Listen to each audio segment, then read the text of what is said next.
I want your eye, man. I want those things you see through. Yeah, I know some of you wanted me to discuss Pacifica, but I need more time. And I think I can get more mileage out of this little hobgoblin first. Hi, I'm Kitty Monk, and I'm here to talk to you about Gravity Falls. Or more specifically, everybody's favorite cinnamon roll, Lil Gideon Gleeful. Mouth-breathing fools. More like oatmeal raisin cookie, am I right? Is it bad I actually like the name Gideon? And I just figured out his name is a pun. So last time we visited Gravity Falls, I talked about everybody's favorite creepazoid, Robbie. In that video, I talked about how Robbie was a terrible character. He's such a bad boyfriend, he makes Peter Griffin look like husband of the year. Not only that, but he bullies a 12-year-old, challenges him to a fight. He never learns from his mistakes. And depending on who you ask, he may or may not have brainwashed Wendy. His redemption arc was very lacking, especially when you compare it to other characters, and very questionable when you start to think about it. With Mabel, I said that while I thought she was a victim of double standards, she was still a child, so it's part of why I did not outright hate her. However, as many of you have pointed out, that excuse can only get stretched so far. Pacific is a child, and until season 2, we were meant to hate her. Another child who doesn't get the excuse is Gideon. Ironically, he's much younger than Mabel. The wiki says he's about 10, but the point still stands. Many viewers hate Gideon for his terrible hairstyle, his behavior, and how he sounds like Flapjack if Flapjack ate nothing but Frito pie and tater tot casserole. Come here, hon, I need your arms. Hey, no offense towards tater tot casserole, it's actually great if you find the right recipe. You might hate me for saying this, but unlike Robbie, I actually found Gideon to be at his most entertaining when he was a villain. And the fact he was a child enhanced that. Like, I would not care if he never got redeemed. It was just so great watching him square off with Stan. But the question remains, who is the cat and who is the... Zeus, broom. Oh no, not the broom! Ow! Ow! I find the deep end to be a pretty forgettable episode. Literally, if it weren't for sock opera, I would have forgot this episode existed. But outside of Zeus's obsession with duck floaties, Gideon's feud with Stan more than made up for it. Well, guess you won. Put her there.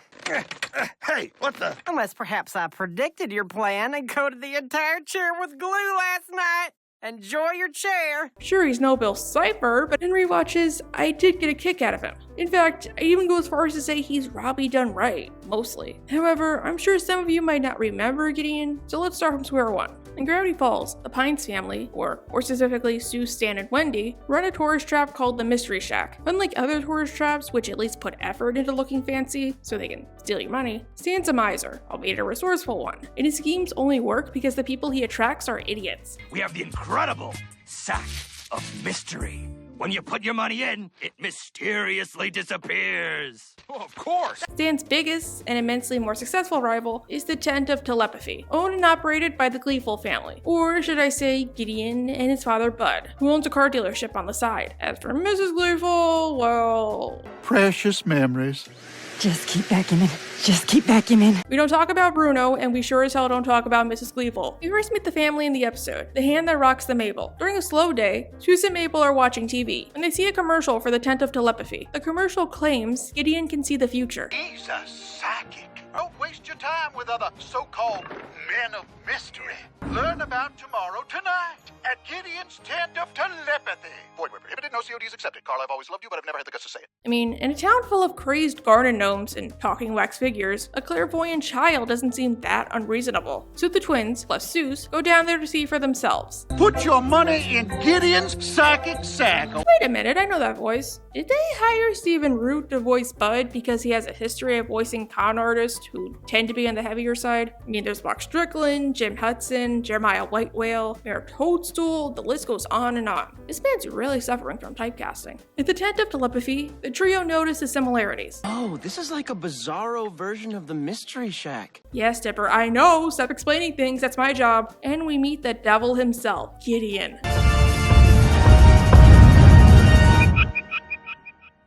Hello, America! My name is Lil Gideon. Now, in my glossary video, I said that my least favorite characters were future-seeing characters, since writers often get lazy with them. Doesn't mean I hate everybody who happens to see the future, but many of my least favorite characters concern those who can. Thankfully, Gideon isn't a psychic. Like Stan, he just knows how to play a crowd full of idiots, but he's much better at it. Part of it's because, well, he's a child, and a charismatic one at that. I have a vision. I predict you will soon all say, "Aww." He knows everybody's a bumbleduck, so he just points out the most obvious feature about people and acts like it's a premonition. I'll read your mind if I'm able. Something tells me your name, Mabel. How'd he do that? Also, there's another thing I want to bring up. Throughout his interactions with Stan, he acts like a passive-aggressive gentleman, down to calling him Stanford. Stanford Pine! This is why Stan knew he really wasn't psychic. I mean, besides the obvious. But if Gideon really were psychic, he would have called him Stanley. That's pretty smart. After Gideon's routine, he notices Mabel, super ominously. The next day, he goes to the mystery shack to respectfully ask Mabel out on a date. I saw you in the audience. I said to myself, now there's a kindred spirit. Someone who appreciates sparkly things in life. That's totally me! It was important to note that at this time, Mabel just views him as a guy friend, somebody she gets to do girl stuff with. She doesn't feel anything romantic towards him. At best, it's platonic. I'm up here looking down at all them little old people. I feel like I'm king of all I survey. Gideon goes to the top floor of buildings to look down at the peasants. I thought it was the only one. So Mabel and Gideon start to hang out. And sometime later, he officially asks Mabel out. A play date? A shopping date? Reluctantly, Mabel agrees, as Gideon swears up and down it's only going to be one date. It'll just be one little old date. I swear my lucky bolo tie. Even if it's clear Gideon's a huge creep in the making. Look, Gideon, I am. Mabel confides to Dipper, who tells her that she needs to be honest with Gideon, but Mabel can't tell him how she really feels. Just, I didn't want to hurt his feelings, until I figured I'd throw him a bone. Mabel, guys don't work that way. He's gonna fall in love with you. Now, in my Mabel video, I said one reason I never outright hated her was because part of me related to her. Well, time to get personal once again, because Mabel's struggles with telling somebody no also helped me. And I didn't know how to say no! Like this. No! It's not that easy, Dipper!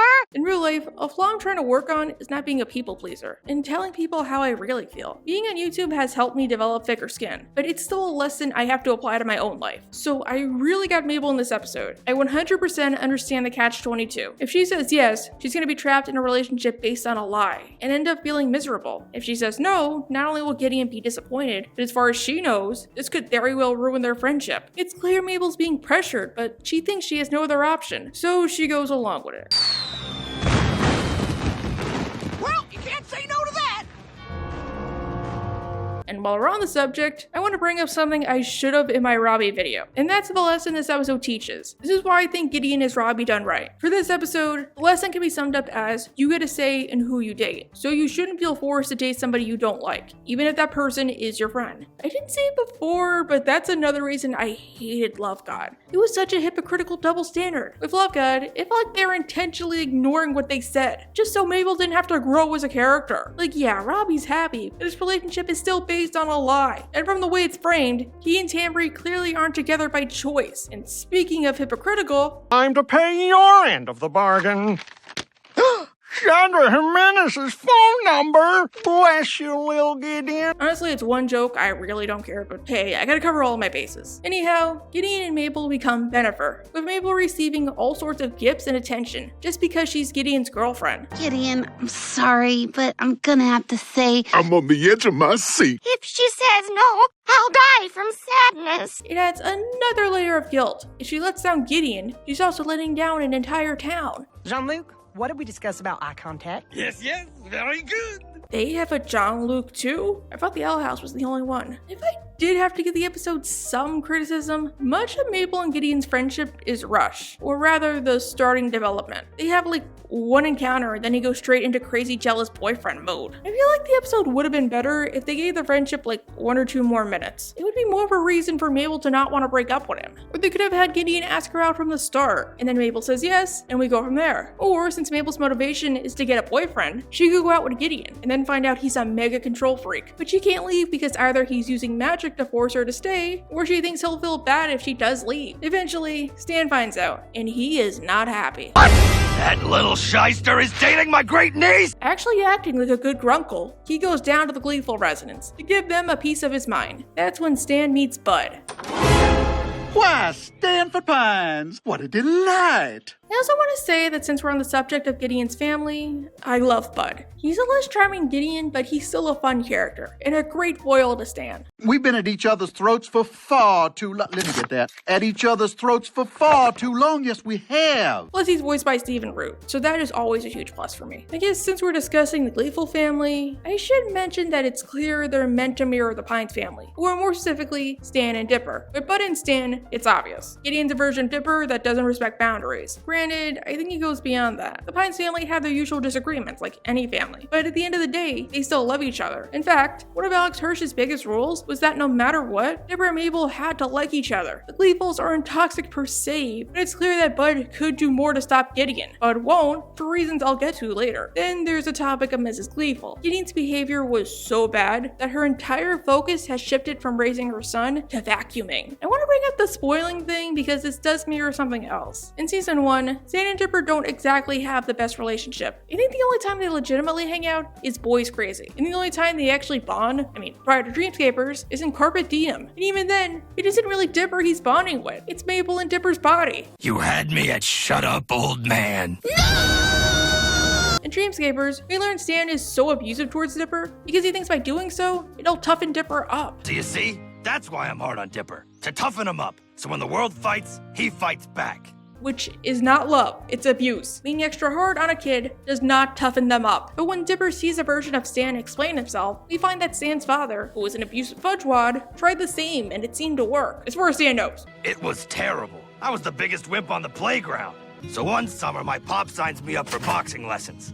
And it was even worse than the schoolyard. You know, at the time, I thought my pop was trying to torture me. But wouldn't you know it, the old man was doing me a favor all along. I think the point was that Stan was clearly in the wrong, but because he was so young, he just didn't understand it was supposed to be abuse. Which doesn't excuse what he did, but he still seems to think it helps Dipper. I did it! Yes! He's really coming along. To put it the best way I can without encouraging you to do the same, Stan did not enable Dipper, and that helped him. Bud didn't do anything for Gideon, and that created a monster. Gideon Charles Gleeful, clean up your room this instant. I can buy and sell you, old man! Fair enough. Back to the episode, where Bud succeeds in charming the pants off of Stan. During this time, the two basically negotiate a marriage alliance between the Mystery Shack and the Tent of Telepathy. It's not like you're gonna have to marry Gideon. Great news, Mabel! You have to marry Gideon! Which is another wrinkle for Mabel. Now she can add her grunkle to the list of people she's gonna disappoint. Dipper offers to help by talking to Gideon or breaking up with him on her behalf. But Gideon, unable to accept reality, thinks Mabel really does love him. And Dipper is just a sourpuss, trying to intentionally get between them. So he does this. And I'm gonna make sure you never lie to me again, friend. Gideon, this isn't what you're supposed to do, man. You're supposed to eat ice cream, take long showers, and listen to Elliott Smith. And wow, I forgot to mention, but yeah, Gideon has telekinetic powers. Yes, they should have called it the Tent of Telekinetic. Doesn't have the same ring to it. As for his powers, they're contained in his bolo tie. According to the journals, Ford found a gemstone that grants you powers and turns your hair white. And like an idiot, he buried it on a playground. As you know, kids aren't curious. Gideon found it one day when he was playing, and that began his reign of terror. This and his uncontrolled anger problems are what he uses to run his business and keep his parents in check. And with his cutesy demeanor, he hides it from the town at large. So Mabel, for once, comes to Dipper's defense and tells off Gideon before devouring him. Listen, Gideon, it's over. I will never ever date you. Yeah! However, Gideon doesn't get it through his space dandy hairdo that Mabel doesn't want to be with him, so he swears revenge on the Pines family before going to boss around his daddy. The entire Pines family have invoked my fury. You will all pay recompense for your transgressions. What, you got like a word-a-day calendar or something? After this point, Gideon becomes a quasi-recurring antagonist, trying to steal the deed to the Mystery Shack. See, Gravity Falls has a finder's keeper's law, so if he gets the deed, he gets the shack. Just sign here for the money. You bet! Ha! Stanford, you fool! You just signed over the Mystery Shack! You might want to take another look there. The shack is hereby signed over to Suck a lemon, little man! The thing is, outside of the finale, he only interferes like once or twice. Doesn't mean he isn't a threat though. We find out he has one of the journals. And in the finale, we find out his grand scheme. That if the journals were ever brought together, they would unleash a gateway to unimaginable power! And once he finally does, Mabel will totally want to be his. Which makes me wonder, was Mabel dumping him what really made him try to steal the shack? Or was he always gonna do this, but Mabel spurning him made him change course? Then there's the season 1 finale 2-parter, Dreamscapers and Gideon Rises. Let's start with Dreamscapers. 15 or so episodes later, and Gideon has tried everything. He's tried a whole couple of times to steal the deed, and he loses. Anticipating him, Dan has put the deed in a safe, and Gideon will do whatever it takes to get it, even if it means invoking the will of demons. Think that combination safe in your mind, Stanford? We'll see what my new minion has to say about that. That's right, this is the first Bill Cipher episode. I won't talk too much about Bill since I'm saving him for Halloween, but he's in the episode, so I have to discuss him. Gideon summons Bill, and after a lengthy seance, we meet Dorito Daddy himself.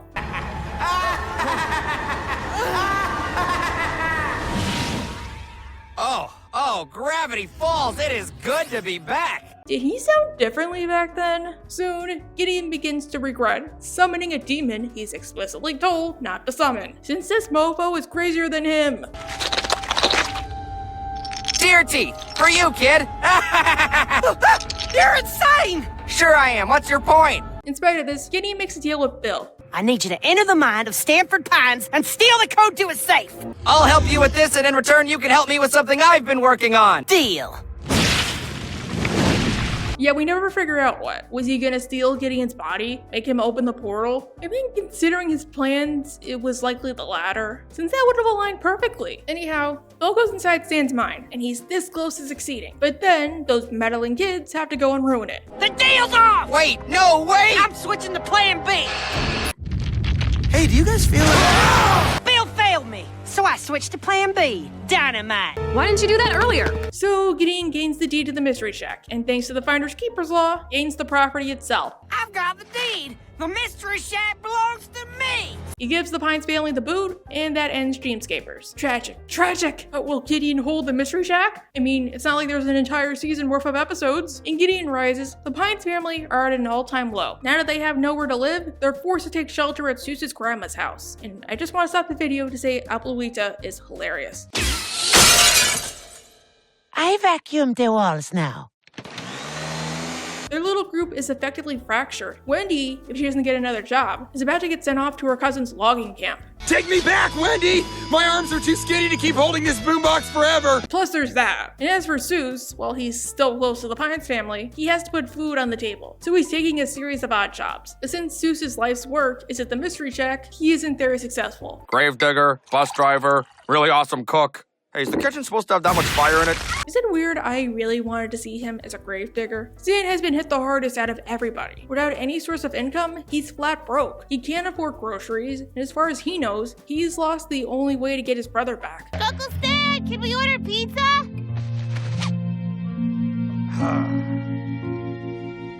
He begins to legitimately consider that he can't care for the kids, and the idea of sending them back to California comes up a few times. Meanwhile, Gideon is hitting a high point. Publicly, his plan is to turn the Mystery Shack into an amusement park called Gideonland, later on inspired by Disneyland. We're gonna turn this dirty old shack into 3 square miles of Gideon entertainment. Boring theme park, there's like one roller coaster. In truth, he's gonna do what I described above. To celebrate his triumph, he gives everybody who wants one a button, which all seem to upset Stan's hearing aids. I'll show you who's the old man. Ow! Ah, my hearing aid! And I should mention what he did to Waddles. Our new mascot, Lil Gideon Jr. Boom, he's a pig. Oh, poor baby. Dipper and Maple aren't going down without a fight. After all, they have a journal and a grappling hook. Now will you admit the grappling hook is useless? Nope. Dipper, have you never heard of Chekhov's gun? I hope I'm pronouncing that right. The first plan involves going onto the property incognito, but they're soon found by security. The second attempt involves asking the gnomes for help. What if we were able to get you a new queen? One even more beautiful than me. Her name's Gideon, and she has lovely white hair. It seems to work, but Gideon gets around it. What do you know? Works on gnomes too. And as for good measure, he takes Dipper's journal, telling Dipper he's only as powerful as he is because he had help. Sorry, kids. It's for the best. no. The show is gonna end an entire season early. Why, Gideon, why? Gideon goes home, ready to put his plan into action. At last, I have journal number 3. There are 3 of them! But where's journal number 1? Not wanting his only chance at greatness to slip through his fingers, Gideon unveils his secret weapon, a Mecha Gideon, controlled by yours truly. Okay, is it just me, or did every cartoon in the 2010s have a plotline involving some giant robot, or going inside some giant robot? Like the climax of Change Your Mind takes place inside White Diamond's ship, which is shaped like a head and torso. Mega Jeffro's eye contains the control, and I'm pretty sure either SU took inspiration from OKKO, or vice versa. Regardless, this leads into an epic final battle. Well, epic for the time. Gideon goes to attack the Pine Twins, but Zeus, thanks to Chekhov's gun, is there to hold him off, if only briefly. Let's be honest, if it was a normal bus driver, he'd probably disregard whatever Dipper and Mabel had to say. What's closest to our present situation? Raccoon in the engine or angry grandparent won't leave bus? Probably the second one. When Dipper refuses to tell him the location of Journal 1, as Dipper legitimately doesn't know it exists, Gideon steals Mabel as leverage. But Dipper doesn't know what to do. What are you gonna do? No, Dipper! Oh, okay then. I guess that manliness training paid off. Dipper decides that even if he had help in the form of a journal, that doesn't change that he did it all on his own. So he goes to save Mabel, head on. Literally head on. He and Gideon play a good-fashioned game of, where you hitting yourself? Where you hitting yourself? It seems to work. The Gideon bot explodes, and the twins, well...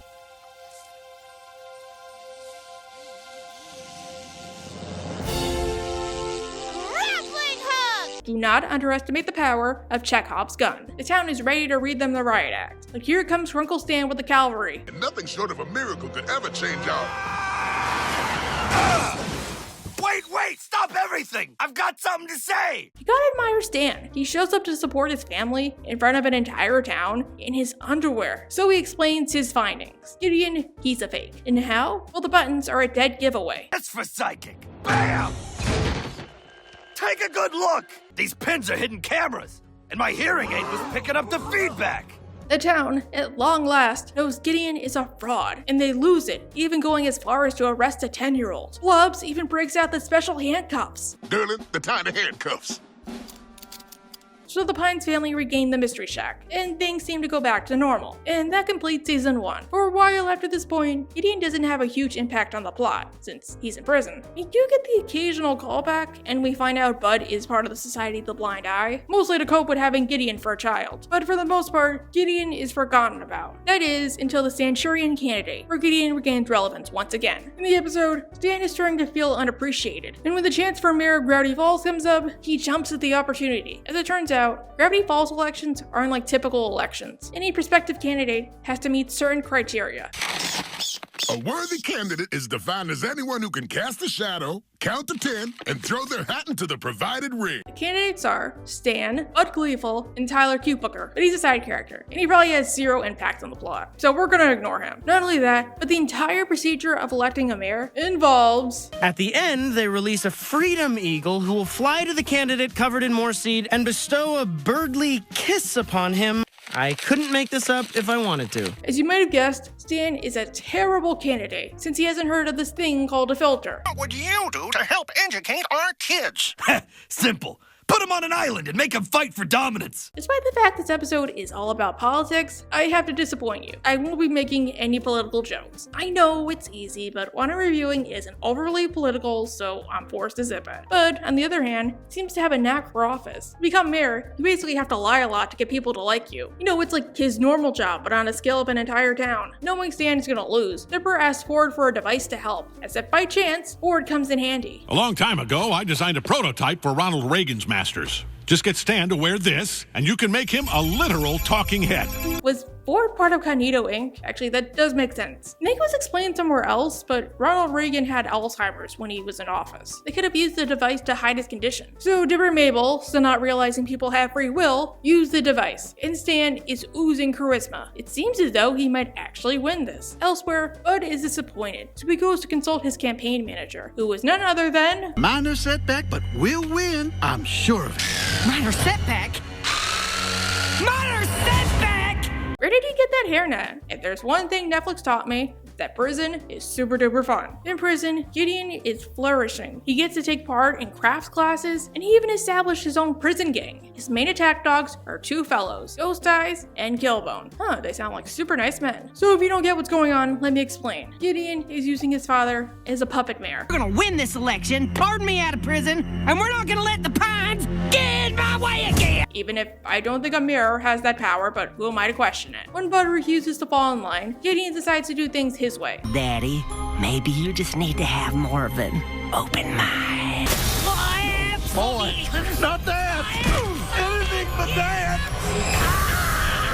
Something tells me he's done this before. Cool to see him actually use the journal, though. Unaware he's being mind-controlled, Stan begins reaping the benefits of his new stardom. Stan! Now just the ladies! Stan! Now just the ladies my age! Stan! Woof, never mind. Leaving he wants support on his own merits, he decides to ditch the tie. So Dipper and Mabel have to tell him the truth. This tie is a mind control device invented by Ford. If it wasn't for this tie, you'd be losing. I'm gonna win this debate on my own, without any of you! Oh, where will the twins get another willing pawn this late in the episode? Hey, a little help, dudes? I accidentally got my head stuck in my shirt sleeve. I guess this is my life now. Wait, Zeus didn't throw his hat in the ring, so technically he doesn't qualify. But possessed by Gideon goes up against Stan and Zeus in a debate, even if Stan does all the work for him. Taxes are the worst. I propose we stimulate the economy by waging wars on neighboring cities. We have the cannons. I mean, it's not like the Gleefuls also have access to magic. Crime is bad. Crime is oh so bad. Vote for Bud and there ain't gonna be no crime. Crime's bad. Vote Bud. Dipper and Mabel have no idea how they're losing. Hello there! Long time no see. Except in my revenge fantasies where I see you on an hourly basis. Gideon, stop reading my mind. Jeez. Mabel, if you agree to be mine, I even made you this wedding dress in crafts class. Don't ask what it's made of. I kind of want to know what it's made out of. Not wanting to be deterred, Gideon decides to get rid of the twins, permanently. When the fireworks go off to announce the winner, they'll get blown up too. Stan, forgetting the competition for a few minutes, rescues his niece and nephew in a big public display.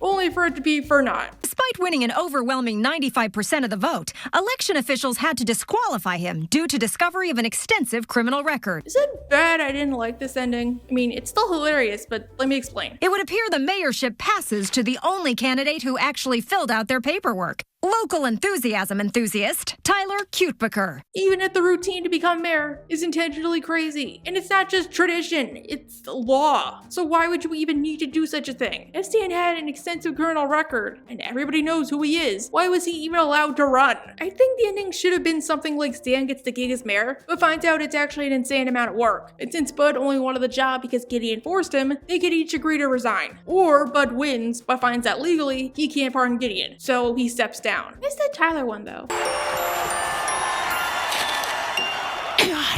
Yeah, I'll be honest, I didn't particularly enjoy this episode. I don't know why, I just found it kind of forgettable. I mean, there is still a funny moment snuck in, except for that scene of Bud dancing. It's forever seared into my nightmares. The only thing it has over something like Roadside Attraction is Ford's in it. But even then, he's just a plot device. Stan's mayoral campaign? That could have been a great opportunity for them to bond. Oh well, then we get the post-credit scene.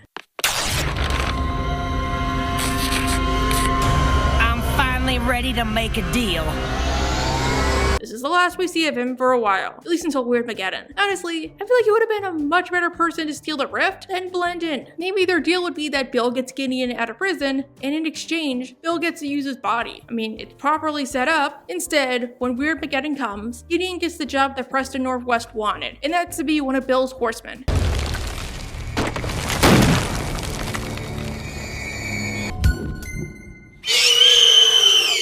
Oh my, Bill came through. His job is to guard Mabel's bubble, and to be sure nobody gets in or out. Bill explained it to me nice and simple. She was always destined to be mine, and now that I have her in a cage, she'll learn to love me. That's creepy. Remember how I said that Gideon is kind of like Robbie? Well, like him, he's part of the Zodiac. And since the crew didn't want one of the saviors to be a villain, they decided to give him a redemption arc, albeit a weak one. Nothing particularly bad. I could take it or leave it. It's not as bad as Robbie, though. When Dipper and Wendy show up to free Mabel, he and his biker gang summon join the Henchmaniacs, only for Dipper to harshly break it to him that Mabel doesn't, nor will she ever like him, nor can he force somebody to love him. Mabel? Then ask yourself what Mabel would want you to do. At that moment, Gideon realizes that Dipper might have a point. This seems slightly rushed. In all their previous interactions, Mabel would outright tell him that she doesn't love him. Forever dating. We live in a democracy, and never! Ew, I'd rather die, you creep! But there is a good line snuck in. Dipper, will you tell her what I did? Of course. I hope you're right about this. So Gideon changes course and goes to create a diversion. Poor kid, probably died trying. Nope, he actually becomes Bill's dancing monkey. Bill captured me. He's been forcing me to do cute dances in his cage for all eternity. I'm so tired of being cute. Hey, at least he gets one of those water bottle things you give hamsters. Thanks to Gideon, they're able to save the rest of the town. No more sailor suits! Through torture, Gideon has learned that maybe it's bad to do the same to others, so he resolves to do right. Thanks to y'all saving us, I learned to open my heart to kindness. No more evil doing. And he does try. He helps with the Zodiac, stands up to Bill, even if it means getting turned into a tapestry, and attends Dipper and Mabel's birthday party at the end, signing Dipper's going away card. Afterwards, he tries to be a normal kid. Busting your pants, loser.